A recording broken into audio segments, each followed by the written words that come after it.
I had a baby and opened 2 restaurants.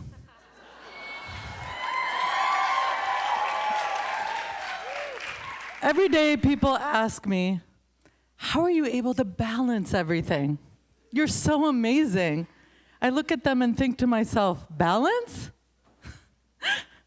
That's a thing? The life of a chef, an entrepreneur, an all-around crazy type A person does not allow for balance. Throw motherhood in there, and it's a downward spiral. Oddly enough, I secretly thought that having a baby would force me some balance in my life. A baby would ground me, I thought. I remember years ago when I worked in the union, I asked the director, who is this badass organizer running these multi-strategy campaigns. She was a mother of 3. She was taking down these hotel corporations. And I asked her, how do you take time for yourself? And she responded, I get pregnant. I thought to myself, she is fucking crazy. In whose world do you get pregnant to take a break? I thought to myself, I never want to be that woman. I am that crazy bitch. After 18 hours of active labor, 1 month being 3 centimeters dilated because baby wanted to pop out early, he is my son after all, 7 months of not being able to see past my belly on the hotline, 8 months of sleep deprivation, morning sickness, death threats for putting a Palestinian activist up on my wall, 8 months of stress of opening up a new restaurant. I gazed up in my hospital ceiling the night of my child's birth, and all I could think of is, which tiles would go best in the main dining room of my new restaurant? I think I need to make that call tomorrow.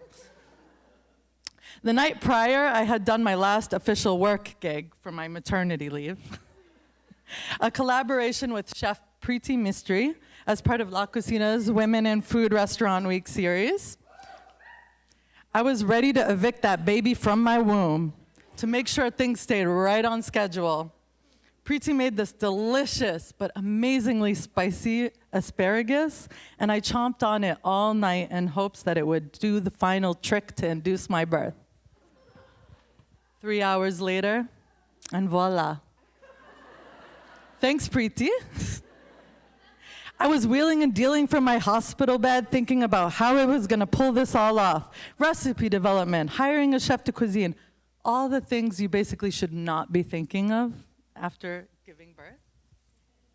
But don't get me wrong. Feeling my son, Zayn, crawl up on my chest after everything we had been through together was pure bliss. One of the truly happiest moments in my life. I wouldn't trade it for the world. But damn, nobody tells you what you go through for the next 8 months. I remember when Zayn was 2 weeks old. I went back to work. I thought I was super mom. I was ready to take on the role of breadwinner, literally breadwinner. I had to take care of this baby because he deserved the world.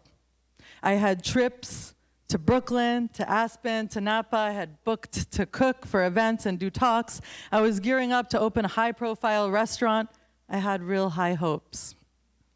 I remember when Zayn was 3 months old, and that sudden feeling of mortality hits you like a ton of bricks. Running from kitchen to kitchen, sleep deprived from feeding all night while your partner, who wants exclusive breastfeeding, runs around the kitchen holding a whimpering, hungry baby. Sorry, Zayn, I cannot feed you right now. While tickets are racking up, employees need your attention, orders have to be fulfilled. Who didn't see my breasts in those months? I was a feeding machine in all the places, in the back corners of my kitchen while chopping it up with my dishwasher, while my breasts were literally getting suctioned by a little pink apparatus that was supposed to be cute and subtle. At managers' meetings, in my car, at coffee shops, in my kitchen storage closet. Meanwhile, I was both managing the media that kept putting me on this pedestal of great womanhood, all while managing Yelp reviews and angry emails of my inadequacies as a chef and business owner. A personal favorite, quote, "Dear chef, I am Chef so-and-so from the culinary school you attended. I felt angered and dismissive by your dismissive attitude when I told the server who I was and you didn't come out to greet me. Meanwhile, you were sitting at the best table in your restaurant paying attention to nobody because you were preoccupied breastfeeding your baby." I still have a response email in my inbox. The depression hit hard. I was no superwoman. I needed Superwoman to come save me and take me away from it all. I remember when Zane was 6 months old. I went on strike from the pump. I decided breast was not the best.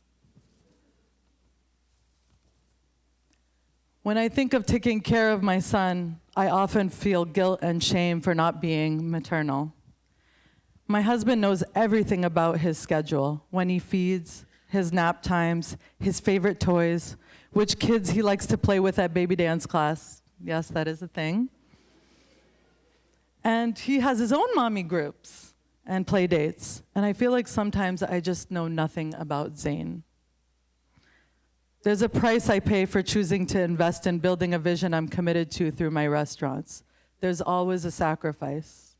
It means I don't get to see every milestone of my child's growth when it happens.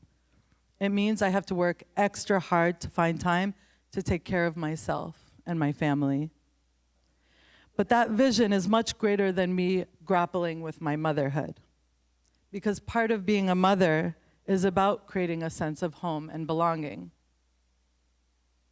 And this is very much my calling, and I do it through my business for an ever-growing community that I love. I do it to build a foundation for my child to live in a better world than the one I find alienating today.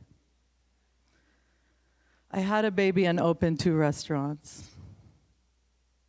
Some days there are stains on my jeans and bags under my eyes, but the bread has to be baked, and my customers and my son have to be nourished. It's not always clean or fun, but it's always worth it to see the world I'm creating for women to be the commanders of their own destiny. Balance is a privilege that we don't all get. Maybe one day we will. But on a good day, my breasts are mine, but my restaurants are for everyone. And that's Matriarchy 101.